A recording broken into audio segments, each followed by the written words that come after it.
හැඟුම් මුතුරන ආදරණීය මොහොත නිමේෂය. ප්‍රේමය කියන්නේ හරි ලස්සන දෙයක්.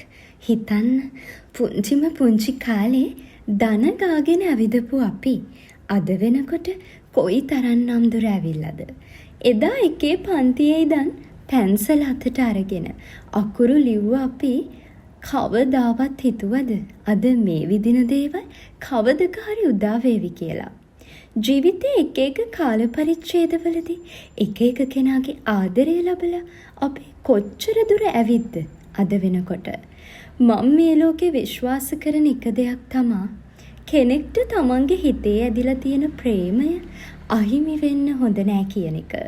වෙන මොන දේ අහිමි වුණත් තමන්ගේ හිතේ මවාගෙන ඉන්න ප්‍රේමය කාටවත්ම අහිමි වෙන්න හොඳ නෑ.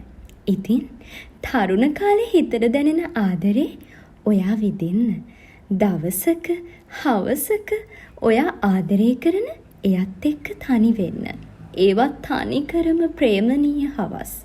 මුහුදු වෙරළ එහා මෙහා යන රැලි දිහා බලාගෙන ඉඳලා ඒ රැලිවලට ඔයාගේ ආදරය මුමුණන්න. එයාලා අහගෙන ඉදී ඔයාගේ කතාව මල් පිපේවි, පරවේවි. දුන්න දේවල් දවසක නැති වේවි.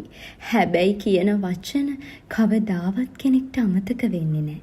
ඒ නිසා මං ඔයාට කියන්නේ පරක්කු වෙන්න එපා. එයා වෙනුවෙන් එයා කෙරෙහි ඔයාගේ හිතේ ඇදිලා තියෙන ලස්සනම ලස්සන ආදරේ වෙනුවෙන් එයාට ගිහින් කියන්න මම ඔයාට ආදරේ කියලා.